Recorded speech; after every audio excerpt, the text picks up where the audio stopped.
Alex. Jason, was NuWave, was that like the 80s? Yes. Yeah, that's what I was going to mention. Yeah. So, it was like a new wave. It was The Cure. Yeah, and who else had the hat? They were like tiered hat.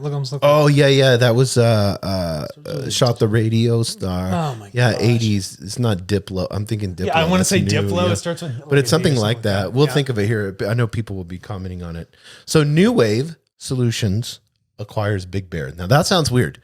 Like a NuWave, and then who's Big Bear? Yeah, what is this? Yeah, and I want to explain what NuWave is real quick, and then I want you to talk about this. NuWave Solutions is a leading provider of data management, advanced analytics, artificial intelligence, cloud solutions, and technologies to the federal government.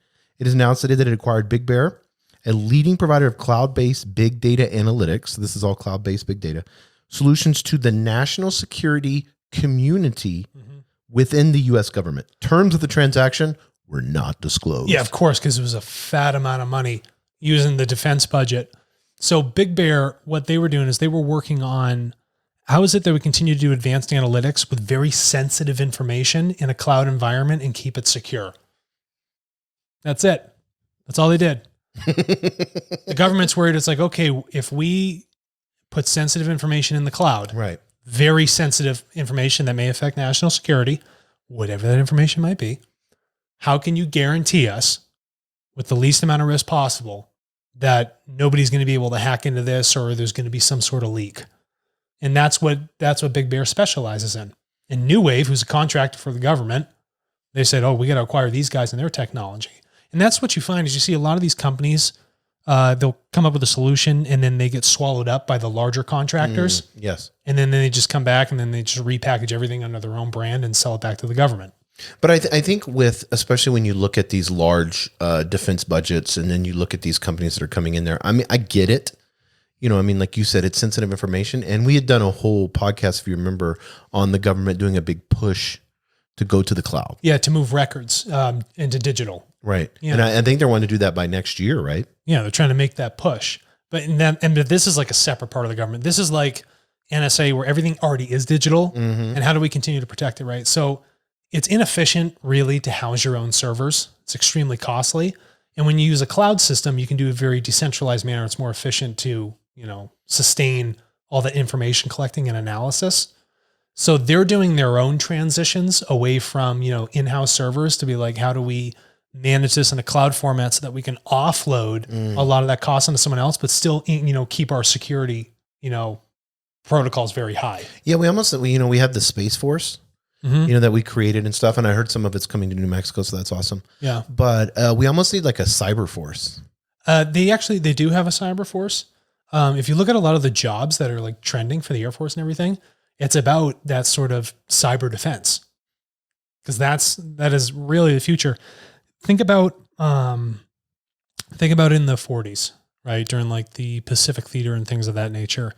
What was that encryption computer that the Germans were using? Oh yeah. I watched that movie. It was The Imitation Game. Yeah, great. Yeah. Absolutely great film. But what's the important point here?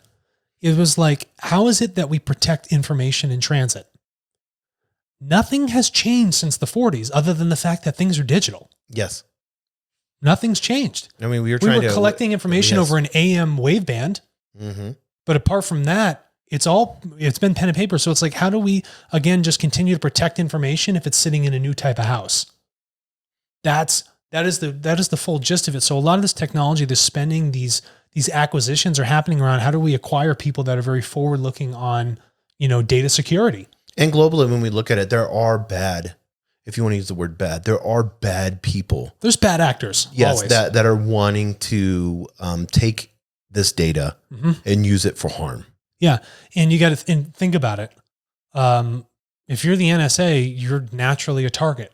If you're a big data collector, you're a natural target. People are going to want to look to that. They're going to want to see, do their penetration testing. Can we get in? What sort of free information can we kind of scrape from your servers? Do you have a leak in one of your security standards? And so that's why these acquisitions, that's why NuWave pays so much money to get this, because it costs less in the acquisition than the cost of that information actually getting leaked. And that's how they view that risk analysis, right?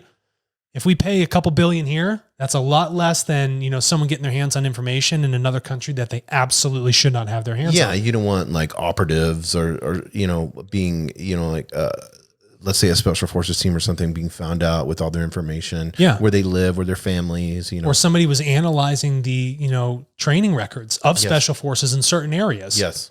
Right? And if you got on the server, you're like, ooh, look what they've been doing. Like, it reminds me of that time they had, you remember Strava? Mm-hmm. Well, all these special forces guys were like, well, why is there a camp up in like the Arctic?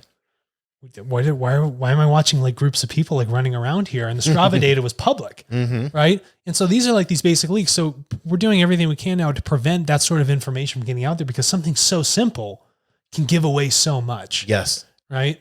So when you look at these acquisitions and this big spending, the future is going to be that sort of spending. As like, how do you protect information again, now that it's in a fully digital format? We had, analog encryption machines for encrypting and decrypting code. And now we just have, digital formats of doing that. We have currencies that specifically work on encryption standards. Yes. Right? Like Bitcoin or Dogecoin or Litecoin. Yes. And speaking of Dogecoin. Right? So if we look at the basis of our future is a basis pretty much of security encryption, because there's just going to be so much information out there. I love that.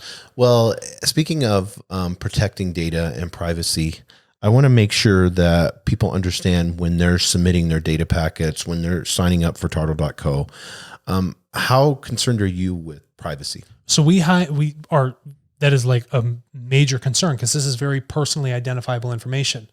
So we also follow they're called PCI standards. So like even when you're storing things like credit card numbers, there's certain ways that those need to be stored in a system.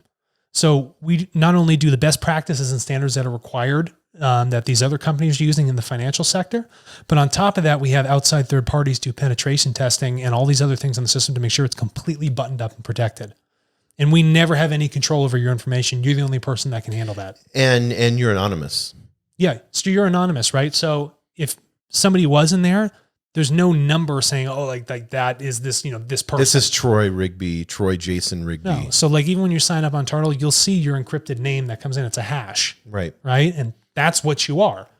But when you sell your information, you choose how much you want to give up. You choose how much you want to be identified. Yeah. And that's our whole philosophy of free will. Yeah. That's your choice. It's your free will. And you should always have that. Yeah. I love that.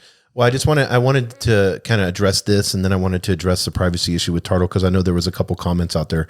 People were worried about if they, sell a data packet, how are they being protected? No. And as they should be. And so you have to remember, right?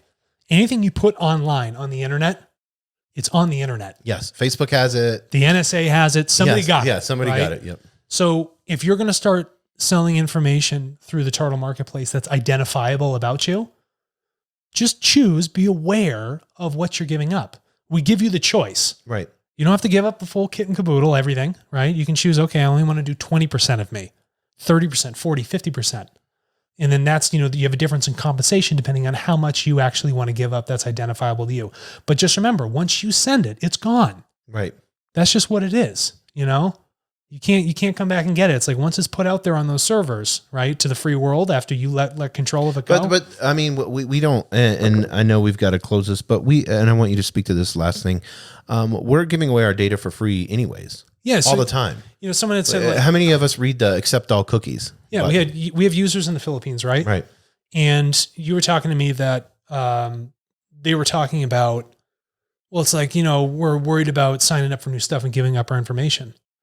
You're giving so much information to Facebook right now. Right. What are you worried about us? We're trying to protect your information and help you monetize it. So it's interesting to see sort of the emotional triggers that people who use the Tartle marketplace and people who are thinking about using the Tartle marketplace. It's an educational thing.